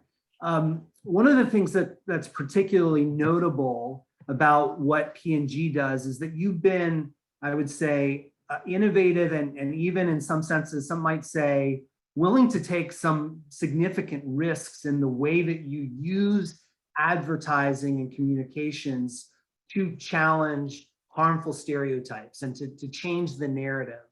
I know that this is something that for many consumer products companies, it's kind of anathema, the notion that you would depart from what's been tried and true, that's worked for you to move your products, to create bonds with consumers in traditional ways to drive usage. Tell me a little bit about that and how you think about your advertising strategy as a way that it complements and strengthens and furthers your shared value strategy. Sure. So it's interesting. Being a part of a big marketing company, especially now in this current role, I get to see much more of the sausage making and how we think about developing and creating advertising. As a lawyer, I would just look at the claims and make sure we could support the science, right? But being on this side, there are some structural and very public commitments that we have made about how we're going to approach our advertising. Advertising can perpetuate stereotypes. Advertising can perpetuate harmful images and notions of people. Advertising can, reinforce negative stereotypes. So one of our kind of guiding lights is we will accurately portray human beings in their vastness, right? One of the campaigns I'm really excited about is our Widen the Screen platform. And if you think about advertising and images of Black people, they're either struggling or there's this image of triumph. And so this entire platform is focused on how do we make sure that the talent behind the camera, in front of the camera, those who are working on set, are in a position to tell those authentic stories that can just demonstrate the vastness of Black life. And so one of the areas that we've tackled with this Widen the Screen platform is Black maternal health. The Queen Collective is one of our signature programs, and it focuses on women of color directors. And so it provides mentorship, production costs in order to tell the stories that they care about. And one of our directors this year created a documentary called Black Birth, and it follows the 3 pregnant Black women and their experiences, the joys and the challenges and the triumphs of being a Black pregnant woman in this country. And as we know, as we've seen some of the celebrities, including Serena Williams, talk about the harrowing experience of giving birth as a Black woman in this country. You're not, when you think about the stats that Black women are 2.5 to 3 times more likely to die from pregnancy-related causes than white or Hispanic women, that disparity persists across education, and I think with Serena Williams and some other famous celebrities, and also income. So it's one of those issues that you look at the intersection of gender and race, and that's where you have the disparity. So in addition to raising and elevating these stories of Black women, these stories need to be told. The Queen Collective is delivering on that opportunity. We also have our Pampers brand, which has launched a menstrual equity platform, whereby they've co-created with the March of Dimes and with several noteworthy experts, professionally accredited materials that talk about anti-racism in the maternal child health arena, so that they can then educate and provide additional actions that hopefully will address some of these systemic issues in Black maternal health. So that's, Dane, one of those examples of where we've got this corporate platform and voice, but also our brand showing up to also demonstrate how they can view these issues from an equity standpoint. Thanks so much for that, Tara. I love those stories. For those people in the audience that are a little bit less familiar with shared value, I suspect when they hear these powerful stories about the way that you're using your advertising, it may occur to them, well, that sounds great, but that really doesn't really sound like the business. That sounds like just something that P&G is doing because they care about this issue. They want to get good PR associated with being on the right side with health equity issues. Can you explain a little bit more how this is actually a business decision for P&G to focus your advertising messages in that way? Right. I mentioned earlier that we see this work as a force for good and a force for growth. We talk within our company about how consumers expect more from companies. They expect to understand where companies' values are. So we don't see this as distinct. We don't see this as a nice to have. We see these as issues, these issues of equity, as those our employees care about, our consumers care about them, our investors care about them, so we should care about them. This is a business issue. In addition to the changing demographics, which I think anyone can look at those numbers themselves, again, staying close and understanding our consumers, but also our employees and our shareholders who increasingly want to know where P&G stands on these issues. We try to find those places, Dane, where we can provide some perspective that is based on an expertise. So the examples that I'm giving are based on places and spaces that P&G knows a little bit about. We know a little bit about diapers and moms. We know a little bit about puberty and education. We know a little bit about, the drop in girls' confidence, right? So these are areas that P&G has a unique, I would say, perspective and a role in society that we can then leverage to authentically engage and authentically partner and authentically deliver really impactful and sustained action. I'll share one other example because I think it gets at some of the societal norms that can be perpetuated by advertising and how changing the dynamic is a growth and good. So back in 2015, a lot of good stuff started in 2015. I met you, we were doing this great work with Always. So we had this campaign called Share the Load in India. And oftentimes these campaigns are based on insights, or we call them outrageous facts, that we learn by working in this space and pushing ourselves to have any increasingly more impact. And so we found that back in 2015, 70% of men in India felt like the household chores were a woman's duty, and the 1 in every 3 women felt like it was their responsibility as well. So you had this perception that the household duties, whether there was work outside of the house or not, but it was the woman's work to do. So we created this campaign called Share the Load, and over the last, I think they're in the 4th campaign, where they really questioned, is it really a woman's, just the mom's job to wash the clothes? And so we model men washing clothes in India, right? And over several years, we've been able to show that more and more men, not all of them, we hadn't gotten there yet, but more men feel like it's a part of their responsibility, right? So if there's more shared household duties, household chores, that frees up, that provides, the data is clear, health benefits, all sorts of benefits to the overall family. So even in our marketing and as an advertiser, we model, right? Men washing dishes, men washing clothes, women doing anything that they want to do, right? So there is this responsibility, but it also helps us when we demonstrate him washing clothes is using Ariel. So there's that. So that's how I think that's how we bring these all together, Dane, as not just things that we like to do. We wouldn't be doing this if it didn't build our business. We've been doing it year after year after year. I love that share the load story, Tara. And it is very clear to me how something as simple, but also well thought out as that can really influence the way that thousands, even millions of people think about gender stereotypes and gender roles, and how it can create a deeper emotional bond with your customers and consumers. So thank you so much for all of these great stories, Tara. Really enjoyed talking with you again, as always. And glad that everybody else had a chance to hear about some of the wonderful P&G examples. Yeah, thanks for the invitation, Dana. I would like to invite others to join us. You mentioned that people, they may think that this is easy or that this is something that we rolled out of bed and decided to do. This has not been easy at all. We don't always get it right. But I think if we all continue to find those areas and those opportunities where we can make an impact, then, all of us together, I think, can have a more robust impact on equity, and especially health equity. So I was listening to Dr. Rao earlier. We do have an opportunity to build our systems where there is greater access, opportunity. So I'm hoping that others will join and leverage the Shared Value Institute and initiative in order to help them along the way. So thank you.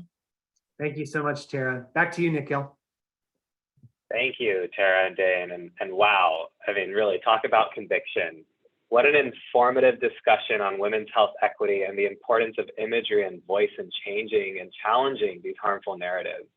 I'm incredibly inspired and love the way you talked about using the entirety of the tools at a company's disposal, what Dane called the purpose portfolio, to create systemic change, to shift those policies and shift those narratives.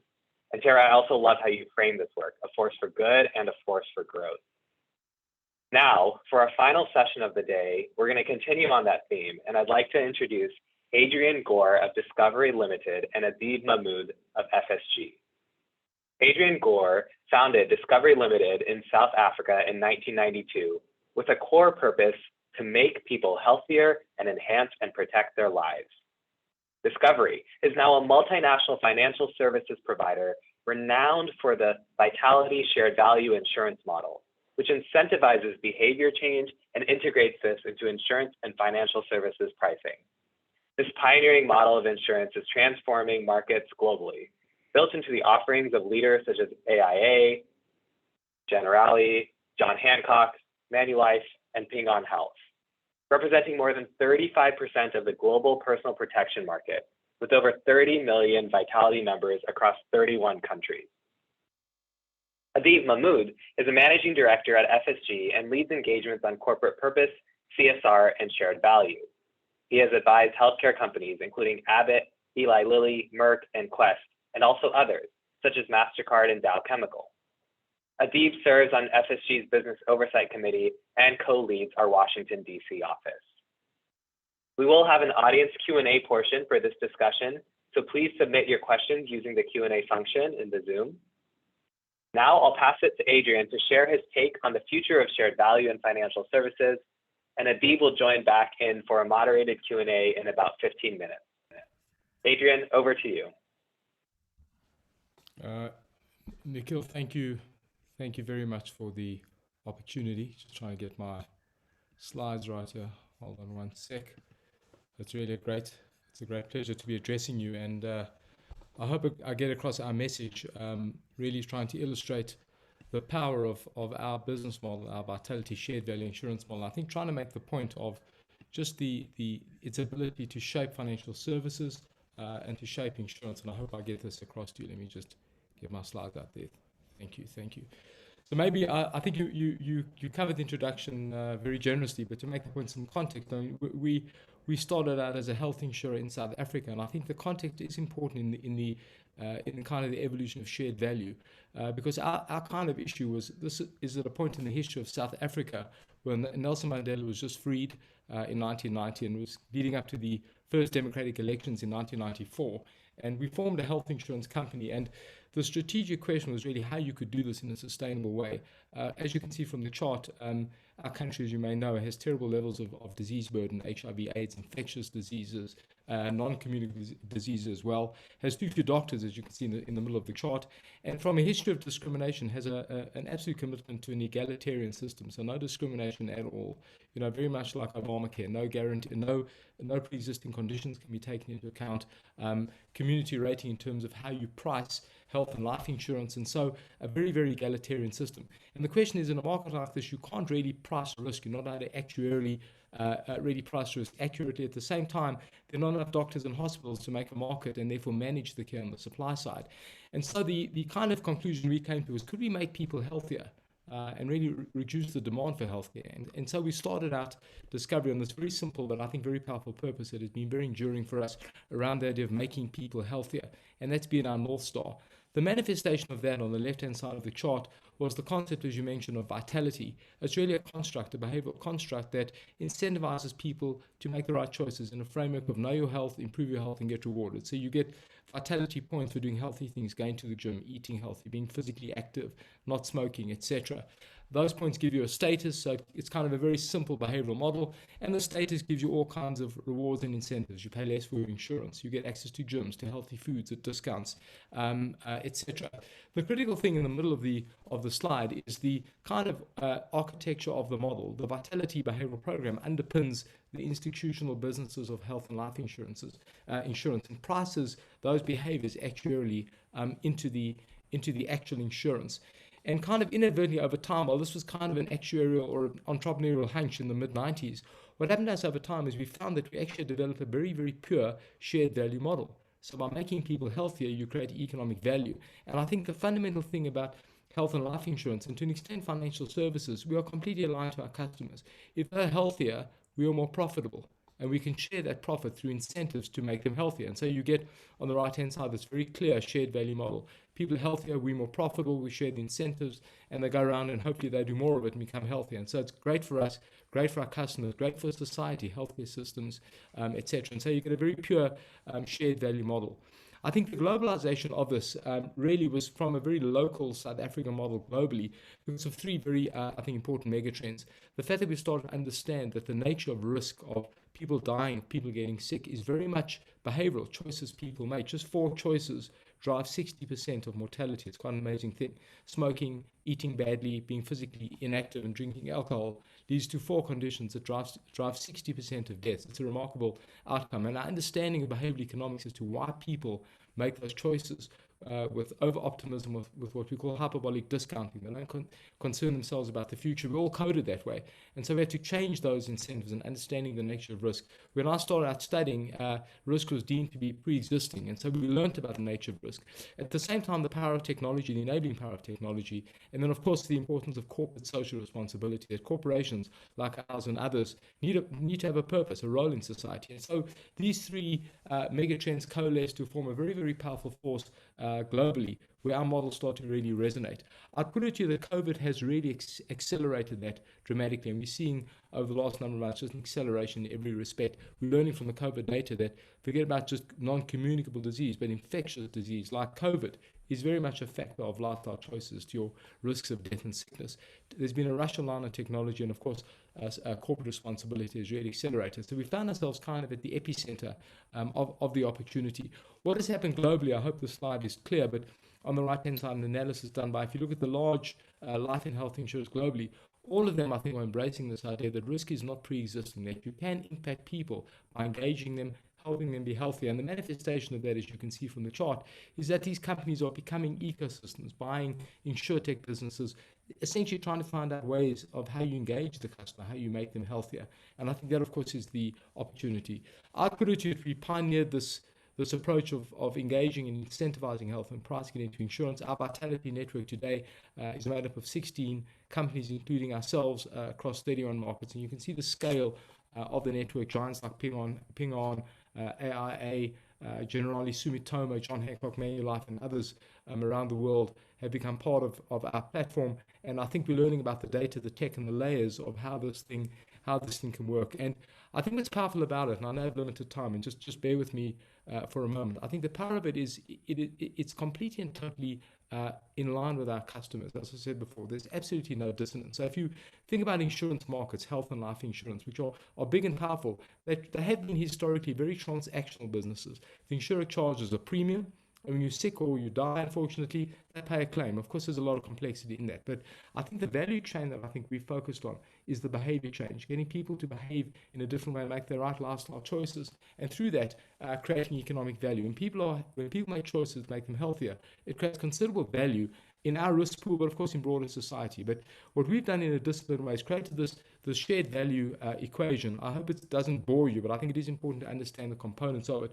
When people behave better, it creates economic value, and our role is to understand how to share that value per member. So on the left-hand side of this formula, the value per member, we have to understand actually and split it out into its components so we get the right equity in the process. So if you break it up, effectively the value per member can be broken down in the incentives that we give members per member, the behavior change per incentive, the second component. Critically, for the given behavior change, the difference in mortality rates, we call it the delta QX, excludes the actuarial formula, but essentially for the given behavior change, the third component, what is the change in the chance of people dying or becoming sick? That's the critical social issue of our model. And then finally, given the value created by that change in mortality, how we share that through product design, through charging people less, etc. But I wanted to kind of highlight these pieces because the first two components is really engagement, getting people to engage in the model, change their behavior. The second is really making people healthier, the data, what it shows, the correlations, the causality. And the third is, in a sense, the product design. I wanted to make the point about the first two, about engagement. We're learning amazing ways of engaging people, getting them to make the right lifestyle choices. There are all kinds of different ways. You can see on the right-hand side of the chart through our various markets, the levels of engagement in our products is remarkable. So you get in many markets, 50 to 60% of people that we cover engaging quite heavily in the Vitality program. We've worked with amazing structures and companies. We worked with Apple globally around using the Apple Watch, as a way to incentivize people. So it's an incredibly powerful device, as you would know. It's also aspirational. So it's a great example of an engagement tool in our shared value model, where in effect you get the watch for free in effect. You pay for it monthly, but what you pay is a function of how physically active you are. So if you're meeting your physical activity goals, the watch is free. So it creates kind of a loss-framed incentive and reward for people to be physically active. And you can see from the data that we have, we did a study with RAND that showed that across different risk factors, gender, all kinds of geographies, we found there was about 30% increase in physical activity, and that was sustained. So we're learning with the data, with the structures, how to engage people. But I think the critical point I wanted to make is our purpose, make people healthier.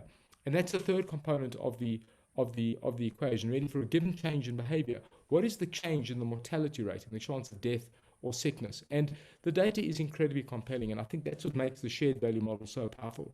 You can see on the left-hand side, we're now understanding the correlations between people engaging in the program, from no vitality to a goal vitality member. You can see all of the chances of sickness or death going down, regardless of disease type.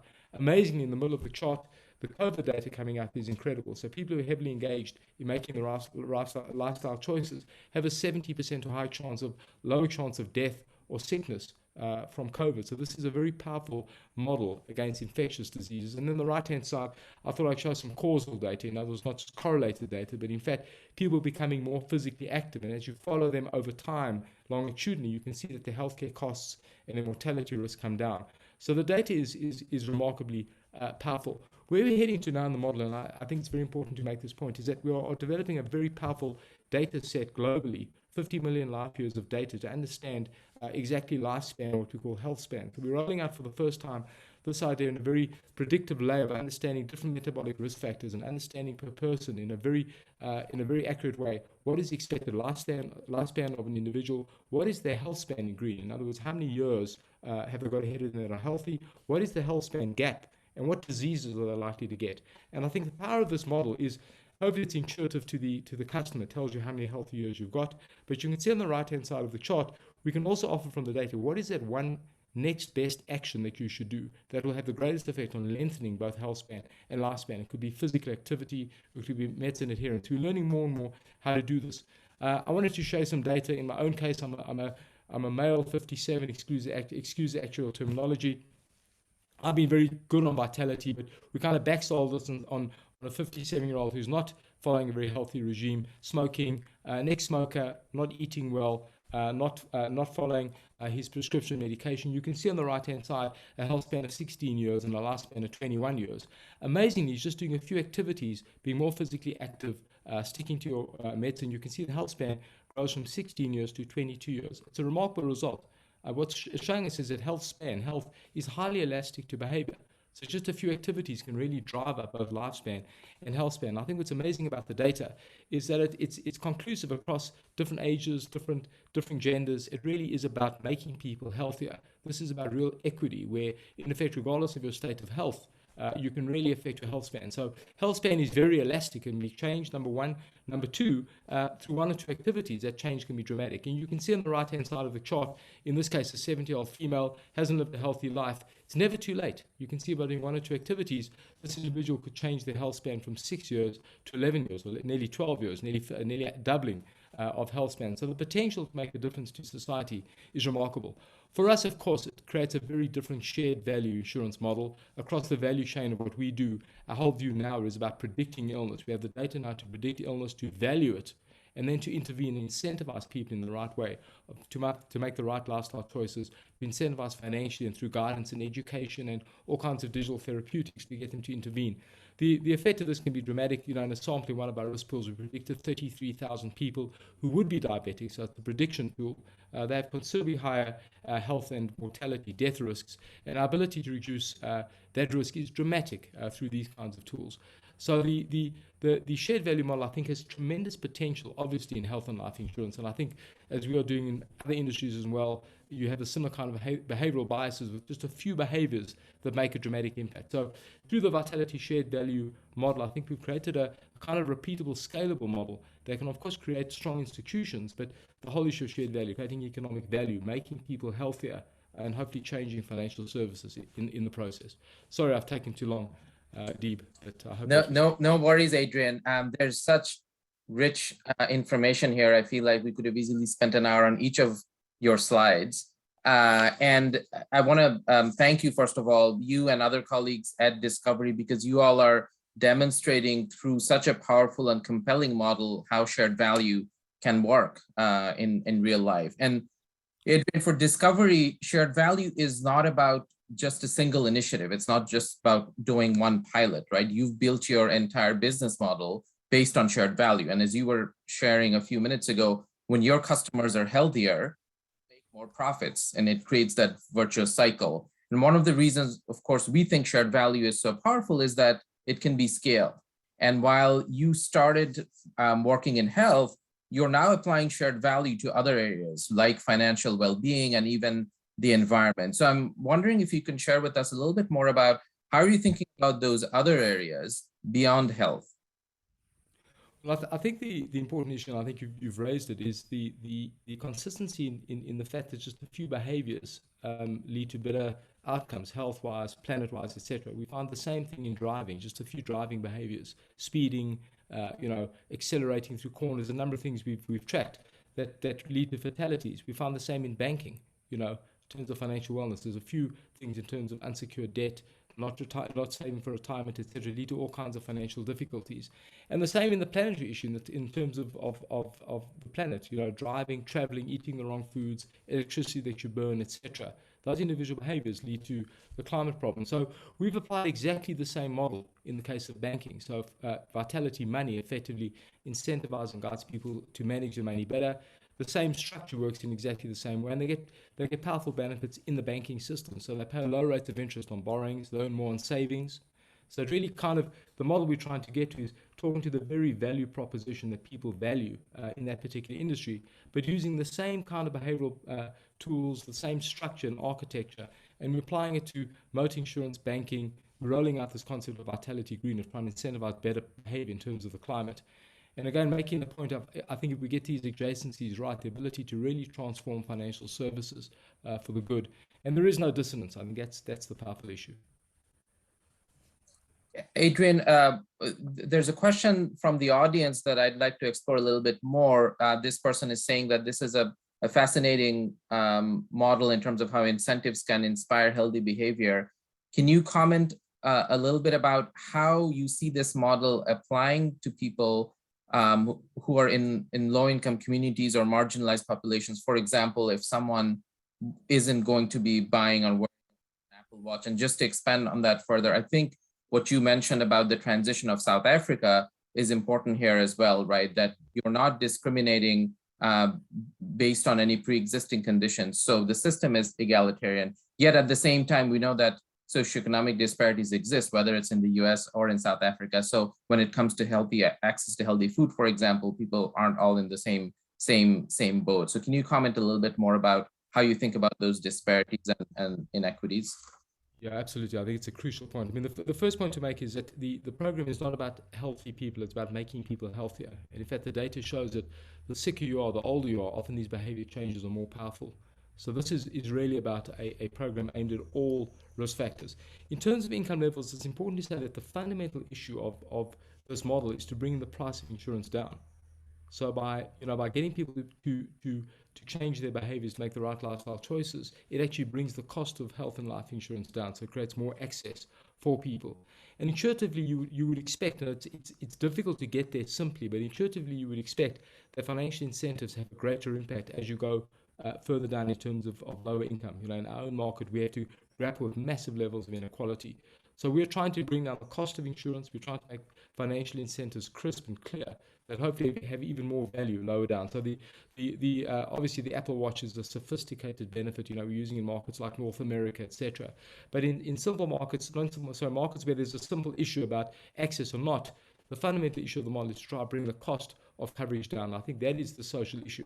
If we can achieve bringing the cost of coverage down, regardless of state of health, and we can make people healthier, I think the shared value equation works well. We are stronger, we provide greater access. So this is about equity, but translating it in different countries and different cultures is something we're learning. It's not a simple thing. So no hubris here. I think we're on a learning curve, frankly. Adrian, one final question before we end. You mentioned that there is no dissonance as you're practicing shared value. And when I'm talking with companies that are exploring shared value, there's a couple of challenges that they usually bring up. One is that by combining social impact with generating profit, there's a perception that it may hurt our reputation as a company. And the other challenge that I hear about, and this is true especially for healthcare companies, the perception that, hey, we're already doing shared value because we're making profits. Have you dealt with either of those challenges in your work? And how, is there a tension that you feel between generating profits and creating social impact? Look, I don't believe that. I think that firstly, I think having a defined, authentic purpose is fundamental, and I think the purpose needs to resonate for good for society.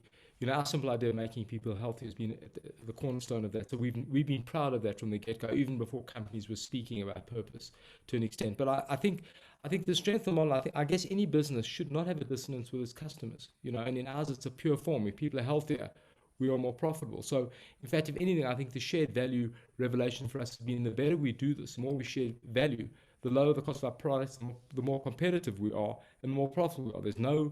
there's no issue to it. So it really is a fundamentally powerful business model. There's no dissonance at all. I mean, I'm not sure, there may be businesses where you are fundamentally at odds with your customers. I'm not sure that's a great business to be in. In the case of healthcare, to your earlier point, I guess I would say to you that you may be making profits, but I think shared value is when you get a change, to the extent you create economic value through the model, and then you share that value. So no criticism. Profit, of course, has all kinds of, I think, good things associated if it's done for good.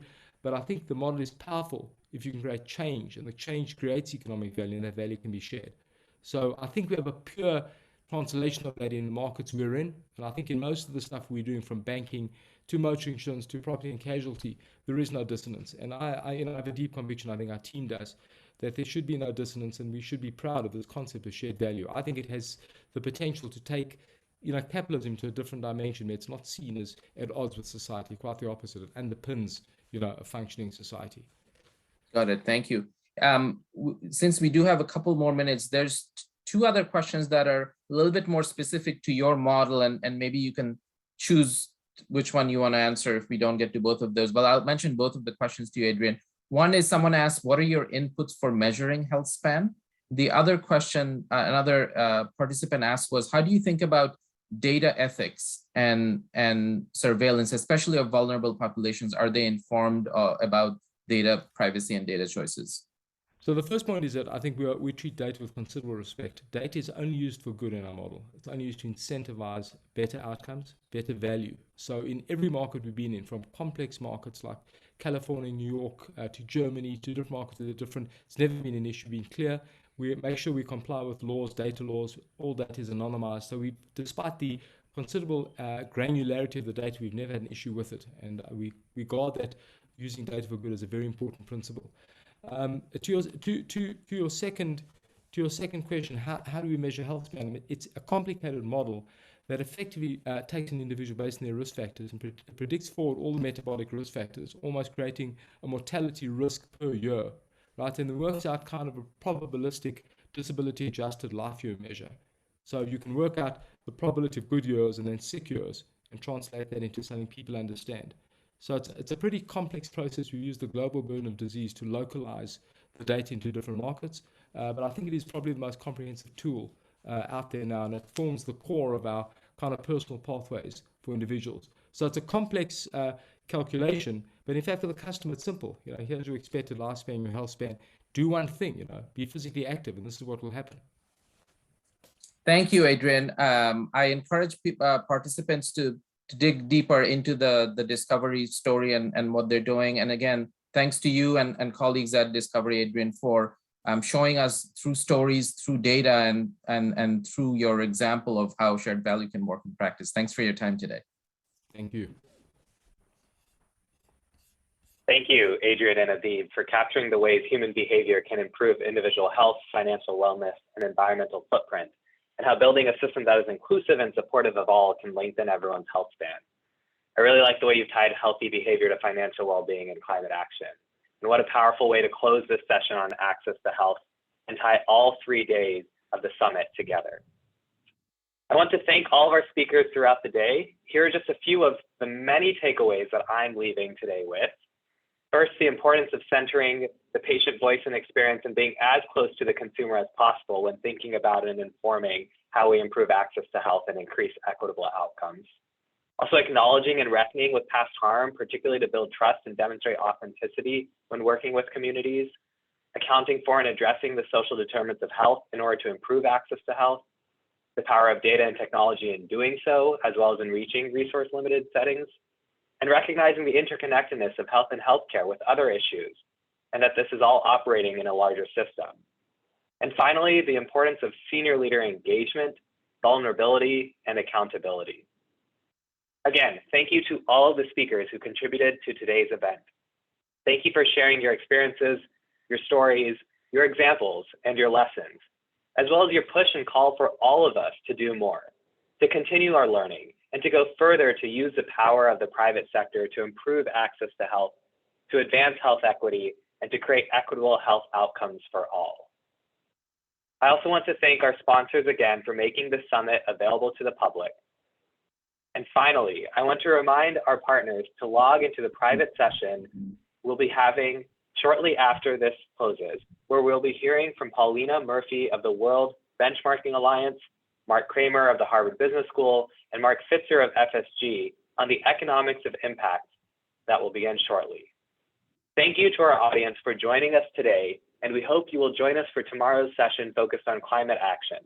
It promises to be another powerful lineup of speakers, ideas, and commentary.